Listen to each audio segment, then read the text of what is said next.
Merci pour cette introduction. Je suis également très content d'être là aujourd'hui. D'une part parce que j'adore cet événement, c'est pas la première fois que je viens, je suis toujours très bien accueilli. D'autre part parce que ça fait plaisir de retrouver des événements physiques avec du monde, avec de l'entrain et ainsi de suite. Aujourd'hui, nous sommes ensemble pour parler de gestion de la donnée. Donc, comme vous pouvez le voir ici, de toute façon, ça c'est mon profil. Comme ça a été dit, ça fait 25 ans que je travaille dans l'Internet. En 25 ans, j'ai eu l'occasion d'étudier tout un tas de phénomènes, de tendances, la donnée étant quand même quelque chose d'assez récurrent. Si vous êtes comme moi normalement, vous êtes tout à fait légitime dans l'appréhension de la donnée et de tout ce discours autour de la donnée, parce qu'il faut bien admettre qu'à un moment, ça fait beaucoup. Ça fait quand même des années qu'on nous rabâche les oreilles avec. La donnée, qu'elle soit big, qu'elle soit small, qu'elle soit smart, on en mange matin, midi et soir, et au bout d'un moment, ça commence à faire un petit peu beaucoup. Donc, ce qu'on va essayer de faire aujourd'hui, c'est d'essayer d'avoir une approche un petit peu plus pragmatique de la donnée. Déjà, essayer de comprendre pourquoi est-ce qu'on est là aujourd'hui, de quoi on parle, qu'est-ce qu'on peut faire avec, qu'est-ce que surtout vous pouvez faire avec. Je pense que c'est ça le plus important, parce que d'apprendre que Starbucks ou Coca-Cola font des choses exceptionnelles avec la donnée, je ne suis pas sûr que ça vous aide beaucoup, donc on va essayer d'avoir une approche qui soit beaucoup plus pragmatique de la donnée. Avec, pour commencer, une petite moquerie autour de la donnée. Effectivement, vous connaissez sûrement ce principe. Voilà, tout le monde en parle, mais somme toute assez peu le font. Pourquoi ? Parce qu'en règle générale, vous avez très certainement dû connaître ça dans votre entreprise ou dans votre organisation. On nous assomme avec des injonctions qui sortent de nulle part. La donnée, il faut en faire. Avec la donnée, on va gagner en performance. Avec la donnée, on va être plus précis. Tout le monde va travailler avec la donnée, mais bien sûr qu'on fait de la donnée. Encore une fois, comme je l'ai dit en introduction, données, voilà. On en parle tout le temps, à tout bout de champ. Tout le monde est absolument d'accord sur le fait que c'est génial. On va faire un petit sondage. Est-ce que vous avez déjà croisé une fois dans votre carrière professionnelle quelqu'un qui vous ait dit « en fait, la donnée, ça ne m'intéresse pas, j'ai essayé, ça n'a rien donné ». Voilà. Levez la main ceux qui ont déjà... On est d'accord, tout le monde s'extasie sur la donnée, tout le monde trouve ça génial. Alors comment se fait-il que, dans les faits, on ait une utilisation et une exploitation qui soient somme toute assez archaïques, et surtout on aborde le sujet de la donnée par le petit bout de la lorgnette. Donc ça c'est quand même très étrange. Donc ce que je vous propose, c'est d'essayer d'aller au-delà de toutes ces injonctions du type « il faut faire de la donnée », tout le monde est data analyst. Ça ne veut rien dire, je ne sais pas d'où ça sort, mais on va surtout essayer de reprendre depuis le commencement pour bien comprendre ce que c'est, à quoi ça sert et ainsi de suite, à travers 5 grandes questions. Les plus observateurs auront vu qu'il y en a 6 en fait sur cette diapo, c'est juste que voilà, les 2 premières, je vais les traiter ensemble. En fait, on va commencer par une question toute bête, mais qui est souvent piège, par essayer de définir où est-ce qu'on en est aujourd'hui, pourquoi est-ce qu'on en est amené surtout à parler de la donnée et pourquoi est-ce qu'on est encore à nouveau en train de parler de ça. Ce que vous avez ici, c'est l'index d'incertitude. C'est un indice macroéconomique qui est calculé par le Forum économique mondial, donc c'est quelque chose d'assez sérieux. La courbe que vous voyez en fait étudie l'évolution du niveau d'incertitude dans notre économie et notre société. Donc ce que l'on peut constater, c'est que sur les 20 dernières années, on a eu, même sur les 30 dernières années, on a eu des périodes d'incertitude. Donc il y a eu le 11 septembre, il y a eu la crise économique de 2008, il y a eu cette histoire de virus récemment. Ce que l'on constate en fait, c'est que l'amplitude de ces pics d'incertitude est toujours plus grande. Elle est toujours plus grande. Donc tout ça pour dire que le XXIe siècle est un siècle d'incertitude et qu'il faut faire avec. Je sais qu'on sort d'1 an et demi de période trouble avec cette histoire de virus, on sait plutôt où est-ce qu'on en est. A priori, on est en train d'en sortir, mais on n'est pas vraiment sûr. L'incertitude est quelque chose que l'on doit accepter parce que ça va être inhérent à ce XXIe siècle. Et vous allez voir que la donnée, elle peut jouer un rôle tout à fait intéressant justement dans la gestion de cette incertitude. Donc le premier élément de contexte par rapport à, mais là en 2021, à nouveau on va nous rabâcher les oreilles avec la donnée, mais oui, c'est justement parce qu'on est en 2021 et qu'on sort à peine d'un pic d'incertitude qu'il faut redoubler d'efforts vis-à-vis de la donnée. D'une part pour réduire l'incertitude, d'autre part pour essayer de pallier aux multiples crises qu'on a à gérer en même temps. Ce n'est pas la première fois qu'on a une crise sanitaire, ce n'est pas la première fois qu'on a une crise économique, ce n'est pas la première fois qu'on a des crises sociales. Là, le problème, c'est que tout se cumule, d'accord ? Donc on est dans un contexte de marché qui est extrêmement délicat. C'est vraiment compliqué parce qu'on n'a pas beaucoup d'espace pour bouger, que ça soit dans le privé ou dans le public. C'est une période qui vraiment n'est pas facile. Parce qu'encore une fois, on cumule les difficultés et vous allez voir que, quelque part, la donnée, elle est là pour aider et c'est pour ça qu'on en parle à nouveau aujourd'hui. Pourquoi ? Pour essayer de s'inscrire pleinement dans cette fameuse 4e révolution industrielle, cette révolution qui va nous faire sortir du XXe siècle, vous savez, avec les logiques de il faut produire toujours plus, il faut vendre toujours plus, il faut acheter toujours plus, donc s'éloigner de ces logiques qui sont propres au XXe siècle pour essayer de rentrer pleinement dans le XXIe siècle. Un contexte où on a une croissance qui est nulle, un contexte où on a d'innombrables contraintes, un contexte où les ressources vont commencer à être limitées, donc plus que jamais, il va falloir apprendre à travailler mieux avec moins. Et c'est justement là où la donnée va être vraiment importante, la fameuse data. C'est pour nous aider d'une part à mieux appréhender l'incertitude, donc à réduire le risque, mais également à gagner en performance, donc à économiser de la ressource. D'un côté la gestion du risque, de l'autre la gestion de la mesure de la performance. Ça va nous permettre de nous engager dans le XXIe siècle et dans la 4e révolution industrielle. Je vous l'avais dit, on va avoir une approche qui soit la plus pragmatique possible pour que vous n'ayez plus aucun tabou ou une vision très claire de ce qu'est la donnée. On va commencer par une définition. La donnée, qu'est-ce que c'est ? La donnée, c'est une description de la réalité, c'est une observation, en fait. À une époque reculée, notamment à l'époque de l'homme de Néandertal, l'homme, pour pouvoir évaluer son environnement, il utilisait ses sens. Donc l'odorat, l'ouïe, la vision, donc tout ça n'était pas précis. Au fur et à mesure qu'on avance dans l'histoire de l'humanité, l'humain a développé des outils pour pouvoir améliorer sa capacité d'observation et d'analyse. Donc plus on progresse dans le temps, plus on sait capter la donnée avec précision. Et ça, c'est important parce que plus on a des données précises, meilleur est le raisonnement, l'analyse et la prise de décision. Donc, je sais que là, je pars un petit peu de loin avec l'époque préhistorique, mais c'est vraiment important qu'on revienne sur cette définition sur, au final, qu'est-ce que c'est que la donnée ? La donnée, ce n'est pas forcément quelque chose de chiffré, c'est simplement une observation de la réalité. Après ça, encore une fois, la donnée, ce n'est pas nécessairement un chiffre sur les ventes du trimestre dernier dans une base de données relationnelle. Nous sommes en 2021, l'outil informatique a énormément évolué et on a aujourd'hui différents types de données. Donc, en fonction de l'origine, en fonction du format, en fonction de la nature, en fonction de la façon dont elle est stockée, on va manipuler différemment la donnée, on va avoir des usages qui sont différents. On va toujours avoir des usages très traditionnels, hein, le tableau de bord des ventes du trimestre dernier, ça ne va pas bouger. En revanche, ce qu'on va pouvoir faire en 2021 et à l'avenir, en 2022, 2023 et ainsi de suite, c'est pouvoir travailler, pouvoir capter et travailler avec toujours plus de données, non pas parce qu'on va avoir plus de données sur les chiffres de vente du trimestre dernier, mais parce qu'on va pouvoir avoir une meilleure observation de l'environnement qui nous entoure, une observation beaucoup plus complète, avec des nouveaux outils, avec des nouveaux formats, avec des nouveaux modes de calcul, de stockage ou de transmission de la donnée. Donc c'est ça qui va évoluer.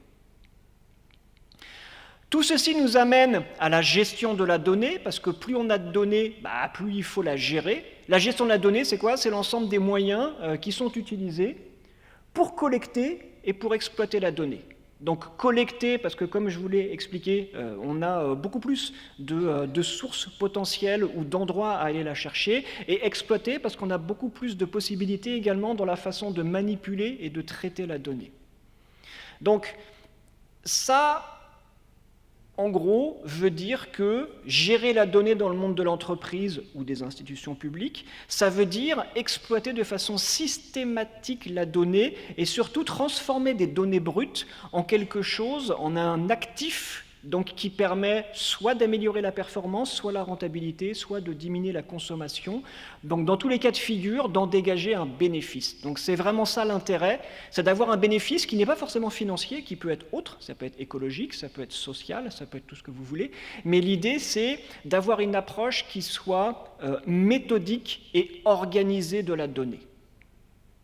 Organisée, mais également systématique, ça veut dire que ce n'est pas simplement un petit groupe d'individus dans l'entreprise qui vont s'occuper de ces données-là, donc les fameux data scientists, mais c'est potentiellement toute l'entreprise. Donc à tous les étages de l'entreprise, on va être en mesure de capter, de manipuler et d'exploiter la donnée. Pour pouvoir faire ça, on va avoir besoin d'organisation, on va avoir besoin de compétences. Donc voilà pourquoi on parle de gouvernance de la donnée. C'est le fait d'avoir une approche stratégique de la gestion de la donnée, avec d'un côté une montée en compétences sur l'ensemble des collaborateurs, pas simplement les data analystes, et de l'autre côté, de la gouvernance autour des outils, autour des méthodes, autour des règles d'utilisation de cette donnée. Une fois qu'on a posé ça, donc une gouvernance de la donnée optimale, alors seulement on peut avoir une utilisation, une exploitation intensive et systématique. C'est ça la clé, parce que on l'a toujours utilisé la donnée, mais à plus ou moins grande échelle. Là, l'idée, c'est vraiment de passer à l'échelle supérieure et d'avoir une approche qui soit systématique. Donc en synthèse, le travail qu'on est en train de faire là tout de suite, donc essayer de redéfinir tout ça, il faut également le faire dans votre organisation, pour être certain qu'il n'y ait plus de zone de mécompréhension, de méconnaissance, pour être certain qu'on ne nous assomme plus avec des assertions comme « demain, tous data scientists », mais ça ne veut rien dire ça, mais non, n'importe quoi, n'importe quoi. Donc oui, la data, oui, oui, on en a plein, oui, c'est quoi? Je sais pas, je crois qu'au CRM, ils en ont, mais je sais pas. Donc ça, c'est pas possible. Pas en 2021, il faut vraiment lutter contre cette méconnaissance ou cette mécompréhension autour de la donnée, parce que potentiellement tout salarié, tout collaborateur est censé participer à cette gestion, à cette utilisation intensive de la donnée. Ça, c'est la clé. Allons un petit peu plus loin maintenant et essayons de comprendre, mais pourquoi est-ce qu'on voudrait avoir une utilisation intensive et systématique qui va requérir un minimum d'investissement et de besoins? Pour plusieurs choses. D'une part, on a eu un transfert des usages qui s'est accéléré, donc des usages quotidiens autour de choses analogiques vers le numérique. Donc les phases de confinement ont beaucoup accéléré notre appropriation des outils numériques. Donc les consommateurs, les utilisateurs font beaucoup de choses aujourd'hui sur le numérique. Or, qui à la main sur tous ces usages numériques, en priorité, ce sont les géants, les Google, Apple, Facebook, Amazon et ainsi de suite. Et en priorité, ce sont également les plateformes, donc les plateformes de mise en relation, ceux qui permettent de se faire rencontrer l'offre et la demande. Pensez à Uber, pensez à Deliveroo, pensez à Doctolib, pensez à toutes ces plateformes-là. À partir du moment où toutes les transactions, toutes les mises en relation pour nos usages numériques, elles sont assurées par une petite poignée d'acteurs, ça pose un problème parce qu'ils concentrent le pouvoir. Donc la première raison d'avoir une utilisation intensive des données, c'est être en mesure de lutter contre cette suprématie et de retrouver un minimum d'autonomie, donc de ne plus être 100% dépendant, soit des GAFA, soit des plateformes, pour pouvoir, on va dire, opérer au quotidien. Un exemple tout simple, par exemple, ça peut être dans l'hôtelier, voilà, ne plus être dépendant à 100% de TripAdvisor ou de plateformes de réservation, de Booking, parce que malheureusement, voilà, on n'a pas accès aux données finales. Donc c'est vraiment important pour chaque entreprise, pour chaque organisation, de disposer de ses propres données pour avoir un minimum d'autonomie. La seconde raison, c'est de se conformer. Depuis 2017, on a une loi en Europe qui est le RGPD. Tout le monde s'est foutu de la gueule des Européens en disant « mais n'importe quoi, les gars, ils se tirent une balle dans le pied, oh, ça va ruiner le business, ça va être une catastrophe ». L'histoire nous a prouvé que non, puisque maintenant toutes les grandes nations ont adopté leurs propres règlements sur la collecte, le stockage et l'utilisation des données. L'Angleterre, le Japon, l'Italie, les États-Unis, même la Chine s'est donné son propre programme. Je crois que ça s'appelle le PIPL, le programme qui est sorti le mois dernier, qu'on est encore en train de décrypter parce que c'est compliqué d'interpréter les lois chinoises, mais visiblement il serait beaucoup plus dur que notre RGPD. Donc, tout ça pour dire que les histoires de réglementation, ce n'est pas que propre aux Européens, on en retrouve maintenant dans le monde entier. Donc réglementation de l'utilisation des données numériques, c'est quelque chose que l'on doit impérativement prendre en compte, sinon il y a des amendes. Troisième argument en faveur d'une gestion systématique et précise de la donnée, c'est les attaques ou c'est les fuites. Donc je pense qu'il ne se passe pas une seule semaine sans qu'on ait, ouï dire, d'attaques informatiques. Il faut savoir qu'aujourd'hui, c'est un business extrêmement rentable et qu'on est face à des gens qui sont très bien organisés. N'allez pas croire qu'un hacker, c'est forcément un jeune russe en survêtement dans son sous-sol en train de hacker. Voilà. Ces gens-là sont des salariés, d'accord? On parle de crime organisé, donc le matin, ils se lèvent, ils vont bosser, ils ont un bureau, ils ont un chef qui leur donne des objectifs, qui leur donne des cibles, et après, les gars, ils travaillent, et voilà, et ils essayent de pénétrer les systèmes d'information pour rançonner les entreprises ou les organisations, sachant qu'ils n'ont aucune limite, ils rançonnent aussi bien les mairies que les hôpitaux, que les écoles, ils tapent partout. Partout, il y a de l'argent. Donc c'est vraiment important de ne pas sous-estimer ça et d'avoir une gestion rigoureuse de la donnée, non seulement pour se protéger des pirates, mais également pour se protéger aussi des fuites, soit accidentelles, soit volontaires, parce qu'il y a un salarié qui part avec pertes et fracas. Donc soit il va s'amuser à divulguer des informations confidentielles, soit il va récupérer des volets, des données et les monnayer de son côté. Donc c'est vraiment important, encore une fois, de ne pas sous-estimer ce risque parce qu'il est réel. On a également un quatrième argument qui est, ma foi, que du bon sens, c'est on veut utiliser la donnée pour renouer avec la croissance, parce qu'on en a besoin, parce que ça fait 1 an et demi qu'on est, on va dire, dans une économie qui n'est pas à l'arrêt, mais qui est sous respiration artificielle.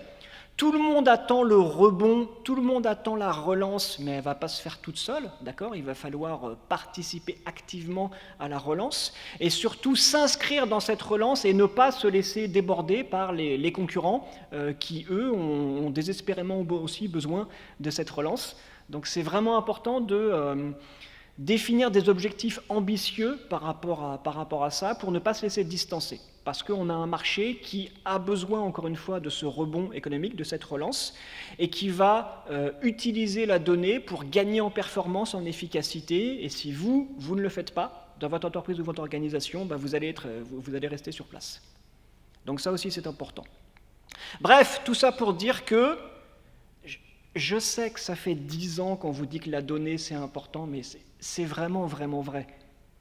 C'est vrai aujourd'hui puisqu'on est en phase de relance, mais c'était vrai avant la Covid. Avant ça déjà, on avait des chiffres qui nous le prouvaient. Ça, par exemple, c'est une étude de McKinsey de 2018 qui nous expliquait déjà qu'à tout point de vue, l'utilisation, l'exploitation des données, elle est bénéfique.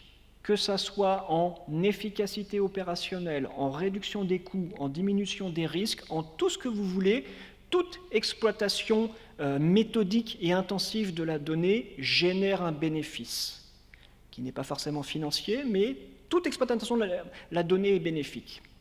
Tout ça pour dire que, je ne vais pas rajouter une assertion par rapport à celles qui sont déjà, en tout cas, croyez sur parole ceux qui vous disent il faut vraiment qu'on accélère sur l'utilisation de la donnée. Oui, oui, oui, oui, il y a un sens derrière tout ça. Qui peut aider? Ça, c'est une question intéressante.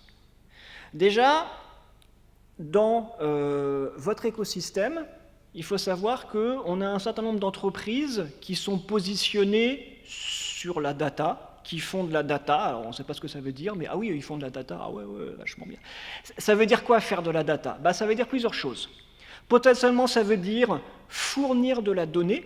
Donc, on a par exemple des grands fournisseurs de données qui sont les opérateurs téléphoniques, qui sont les géants de la distribution ou qui sont des géants de la consommation ou des sociétés spécialisées dans les consommateurs, que ce soit Kantar ou Weborama. Donc tout cela sont les grands fournisseurs de données, des gens qui commercialisent, enfin des sociétés qui commercialisent et auprès desquelles vous pouvez acheter de la donnée.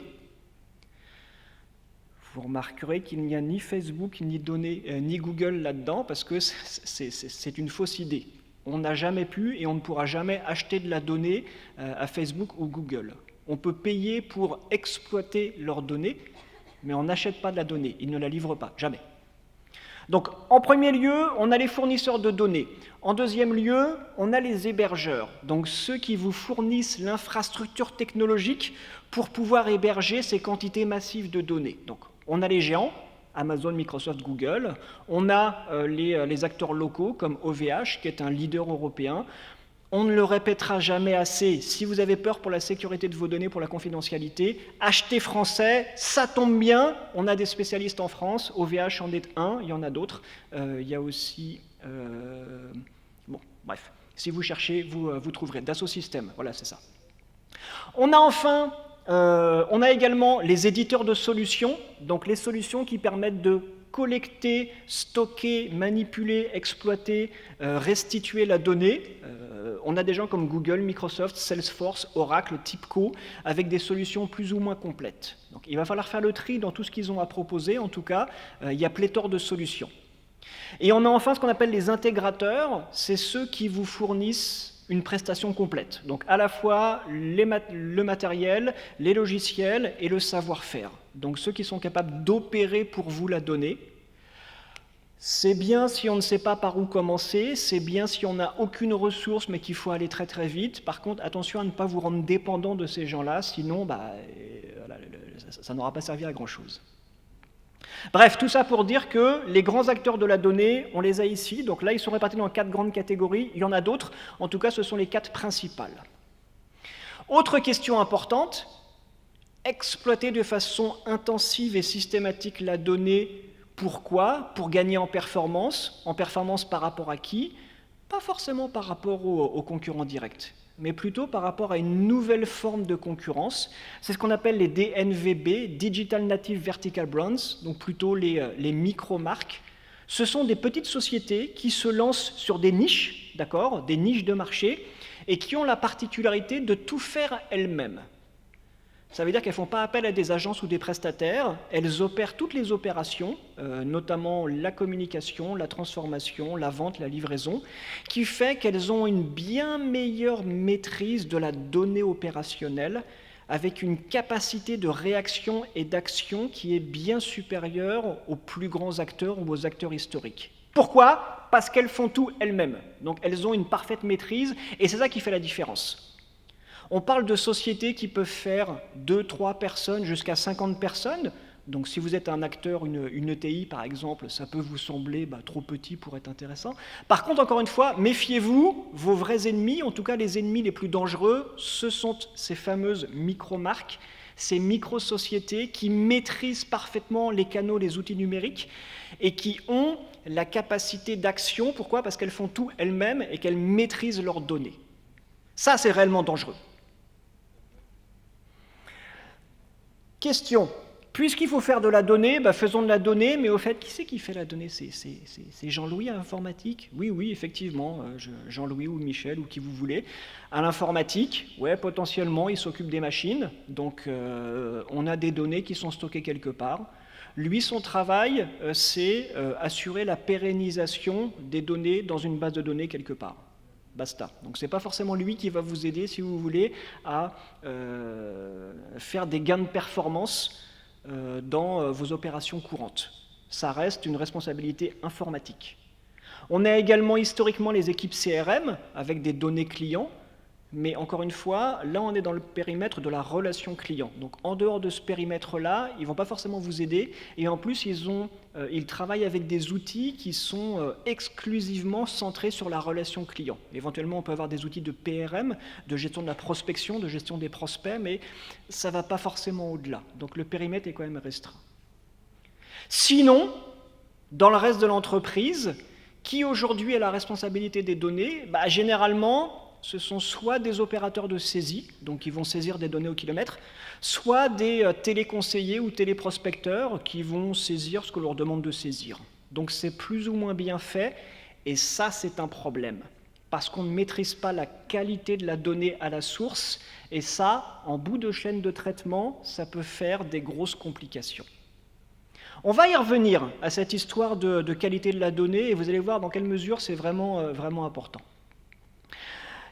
Toujours dans la série, mais qui peut s'occuper de mes données? Alors là, je vous ai sorti une panoplie de ces nouveaux métiers, donc les fameux data analyst, data scientist, data steward, data archiviste, data fleuriste, data ce que vous voulez. On a des job titles qui sont tous plus exotiques les uns que les autres, on ne sait pas vraiment ce qu'ils font, on sait qu'ils font juste de la donnée. Bon, c'est pas très intéressant tout ça. Et en plus, c'est pas de recruter un data scientist qui va vous aider. Ce qu'il faut, c'est avoir une approche pragmatique de la donnée, et ce qu'il faut surtout, c'est parer au plus pressé. Le plus pressé, c'est quoi? C'est assurer la sécurisation et la conformité des données.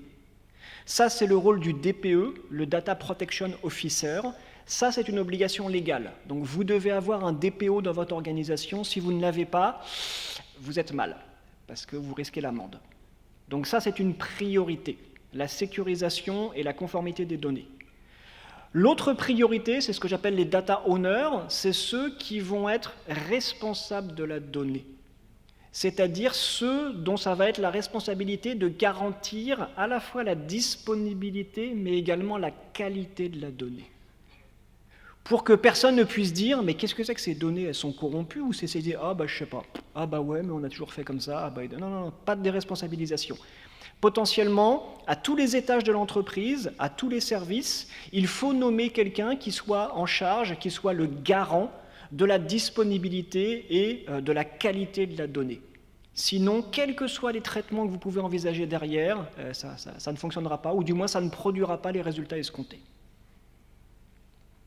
Tout ça pour dire que, effectivement, on a à disposition aujourd'hui tout un tas d'outils, on en parlera juste après, mais l'important, ce n'est pas les outils, l'important, c'est ce qu'on fait avec, l'important, c'est comment on appréhende la gestion de la donnée, voir quelle compréhension on a de ce que sont les données et de ce qu'on peut faire avec. C'est pour ça qu'on parle de data literacy ou de littératie de la donnée. C'est une démarche pédagogique qui consiste en fait à augmenter la connaissance et surtout la culture de la donnée en entreprise. Pas forcément dans les équipes numériques ou informatiques, mais à tous les étages de l'entreprise. Donc s'assurer que tout collaborateur au sein d'une organisation comprenne ce que c'est que la donnée, qu'est-ce qu'on peut faire avec, qu'est-ce qu'on ne peut pas faire avec, pourquoi c'est important d'avoir des données de qualité, quel est l'objectif de la gestion et de l'exploitation de la donnée. Voilà, tout ça c'est important. Donc, tout comme on a un travail aujourd'hui important d'essayer de diffuser une culture numérique, pour que chaque collaborateur comprenne l'importance du numérique, on a la responsabilité de diffuser une culture de la donnée pour que chacun comprenne l'importance, de quoi on parle, pourquoi, quoi, enfin, ce qu'on est en train de faire maintenant en fait.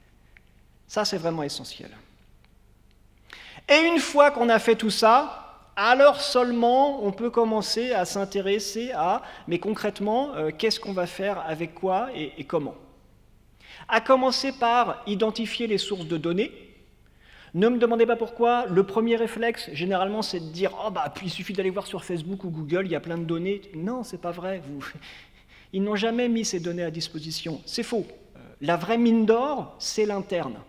En interne, vous avez tout un tas de sources qui sont disponibles, que vous pouvez utiliser pour pouvoir collecter de la donnée, pour pouvoir les agréger, pour pouvoir les nettoyer, les préparer en vue de leur exploitation. Vous avez également un certain nombre de sources externes pour pouvoir récupérer, échanger ou acheter de la donnée. Oui, c'est possible, c'est légal, ça se fait selon des règles, mais c'est possible. Pour pouvoir compléter ce que vous avez, mais n'allez pas penser que, ouais, de toute façon, chez nous, on ne fait rien en data, donc il n'y a pas de data. Pas du tout, vous en avez une infinité, il faut juste savoir chercher. Donc passez un petit peu de temps pour essayer d'identifier les bonnes sources, et je peux vous garantir qu'il y en a un certain nombre. Une fois qu'on a fait ça, on va se soucier de où est-ce qu'on va mettre ces données. Donc là encore, on a à disposition tout un tas de prestataires pour pouvoir héberger de la donnée dans le cloud, dans les nuages.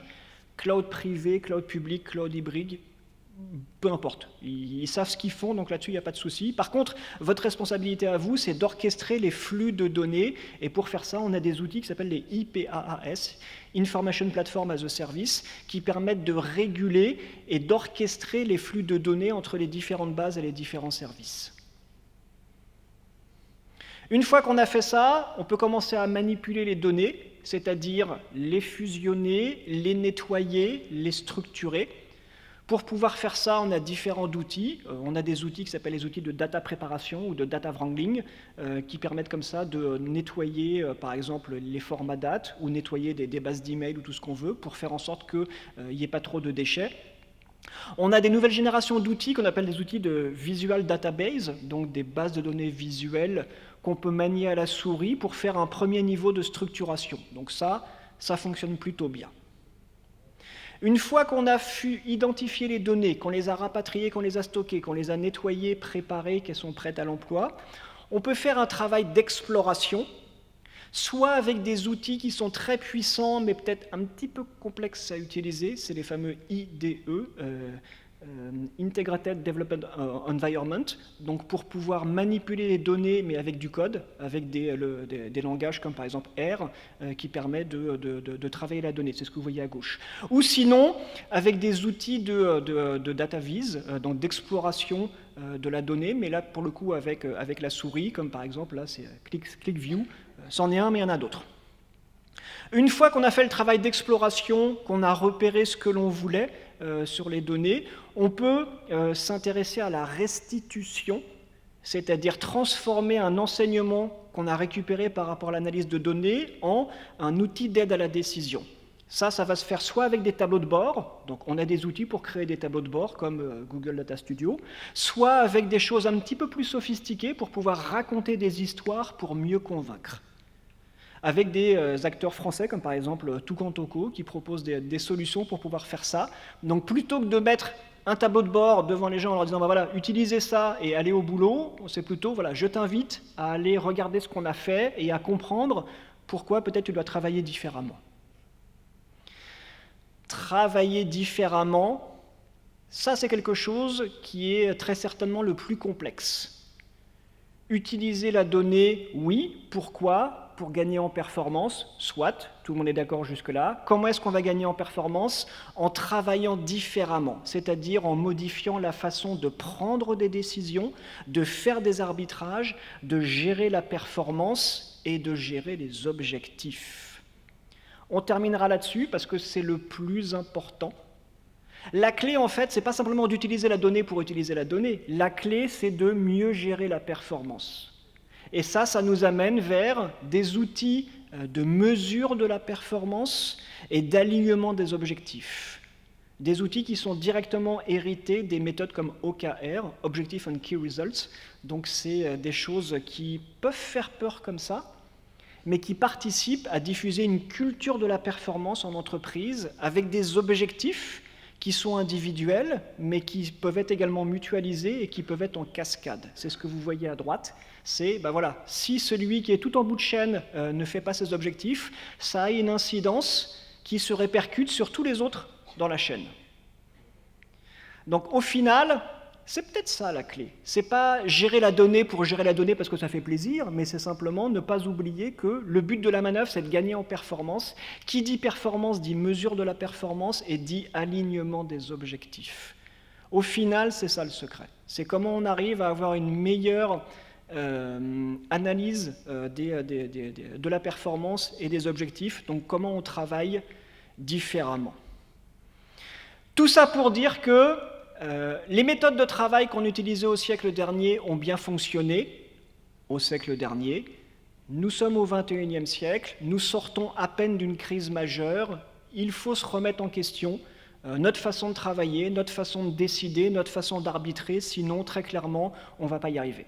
On ne va pas y arriver et il faut vraiment aller au-delà. Et pour pouvoir faire ça, d'une part c'est diffuser une culture de la donnée, s'assurer que tout le monde dans l'organisation comprenne qui, quoi, comment, pourquoi, et d'autre part, développer des capacités autour de la donnée, donc des capacités de prise de décision et d'action.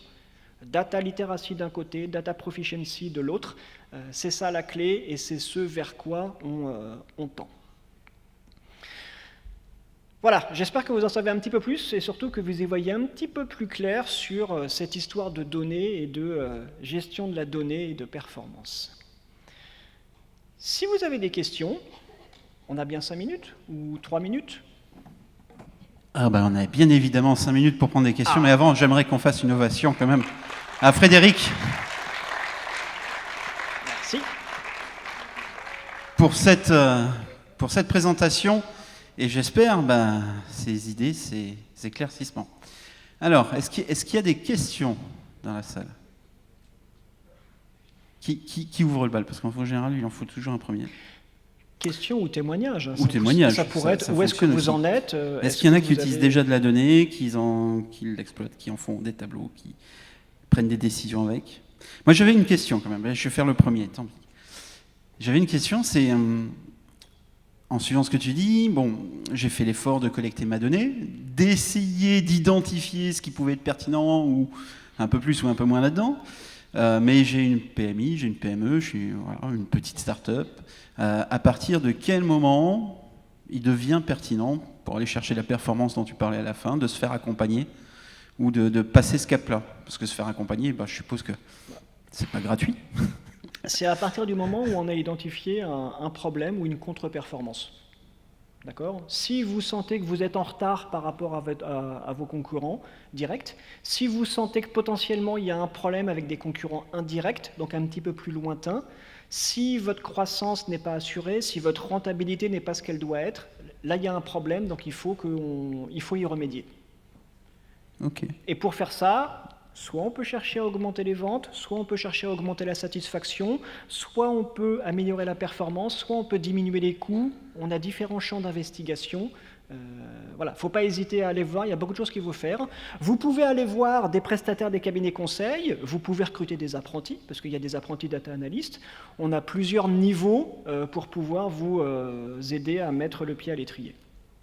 On a une belle, à ce propos justement, data analyst, on a quand même de belles compétences à l'université ici en local. Donc n'hésitez pas aussi, effectivement, comme le soulève Frédéric, à les consulter. Est-ce que ça a éveillé une question chez vous? Non? Alors moi j'en ai une dernière et j'en profite.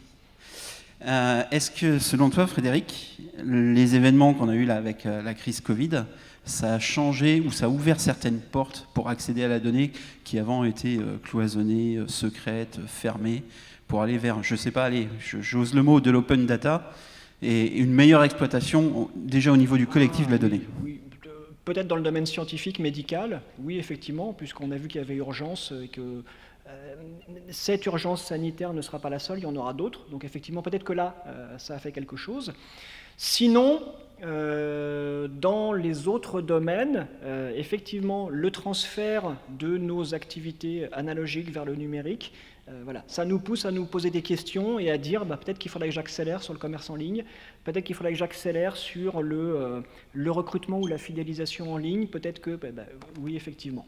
Ça a fait bouger les lignes, ça c'est indéniable. Ah oui, ça a fait sauter des verrous psychologiques, oui, ça c'est clair. Complètement. Pas de questions, c'est votre dernier mot? Ah, quand même.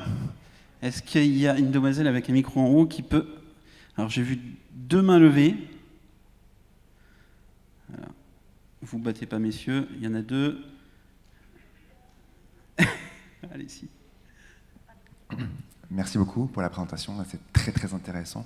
Je voulais juste avoir un complément d'information par rapport au fait que vous conseillez à votre audience de se méfier de ce que vous appelez les Digitally Native Vertical Brands. Oui. Et est-ce que vous pouvez nous expliquer un peu plus pourquoi ? Pourquoi ? Parce que ce sont des sociétés qui sont beaucoup plus petites, avec des beaucoup plus petites parts de marché. Là-dessus, il n'y a pas photo.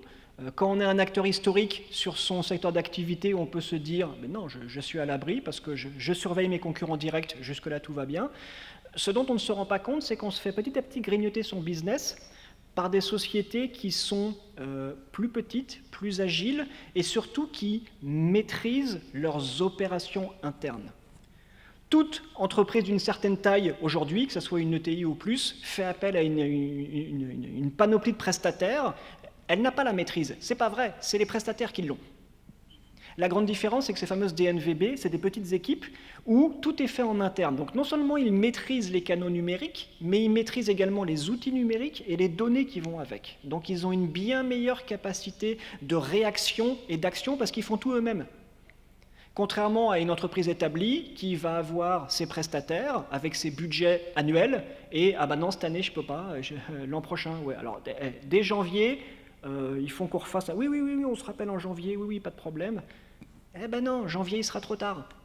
Ça laisse 3 mois à ceux qui font tout eux-mêmes pour agir.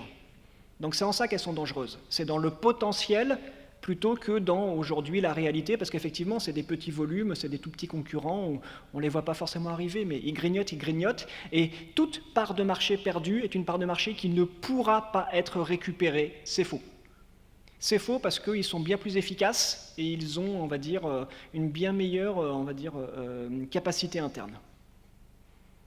Et ça, quel que soit le domaine d'activité, d'accord ? Dans l'industrie, dans le textile, dans la food, dans le voyage, dans tout ce que vous voulez, on retrouve aujourd'hui des micro-marques dans la banque, dans l'assurance, dans les services, partout, il y en a. Monsieur, vous avez une question ? Merci beaucoup pour cette présentation. Vous avez beaucoup parlé des data scientists et vous avez évoqué le fait qu'il y a 2 rôles clés qui sont le DPO et le data owner.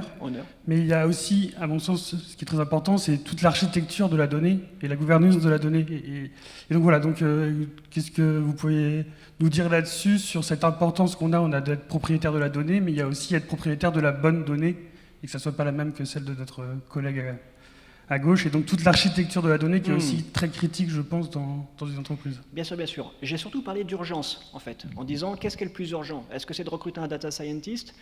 Non, parce que le gars tout seul, il va pas pouvoir faire de miracle. L'urgence, c'est assurer la sécurisation de la conformité, donc le DPO, et c'est d'assurer une maîtrise et une qualité de la donnée à la source. Parce que si vous recrutez le meilleur data scientist ou le meilleur prestataire en data science, si vos données à la base elles sont corrompues, ça va vous livrer un résultat qui ne sera pas le bon. Donc l'urgence, c'est ça. Sécurisation, conformité, qualité, et après seulement, effectivement, on commence à monter la pyramide technologique avec des outils pour gérer les flux, pour stocker, pour manipuler, pour interpréter et restituer. Donc c'est toute une pyramide d'outils qu'on empile les uns sur les autres. Mais le plus urgent, c'est la qualité de la donnée et la maîtrise de la source, d'où les fameux data owners qu'on oublie généralement. Ce n'est pas un métier à plein temps, c'est un rôle et une responsabilité. Donc là, on peut tout à fait avoir le directeur marketing, le directeur de la com, le responsable des ventes, le directeur de la production, le responsable du service client. Voilà, c'est de leur dire « j'ai besoin d'avoir une maîtrise et un contrôle de la qualité des données. Est-ce qu'on fait ça ? Ouais, c'est dans la base. Non, me dites pas ça. Me dites pas ça, au quotidien, vous avez des téléprospecteurs, les gars, ils saisissent n'importe quoi, et après, ça fout un bordel pas possible dans la stratégie de vente. Comment voulez-vous qu'on gagne en efficacité si on n'a pas les bonnes données ? Voilà, c'est aussi bête que ça. Mais effectivement, l'étape d'après, oui, bien sûr, l'architecture, il faut qu'elle soit un minimum performante. Merci. Eh bien, merci beaucoup, Frédéric, d'avoir répondu à nos questions, nous avoir fait le plaisir de revenir sur Gênes.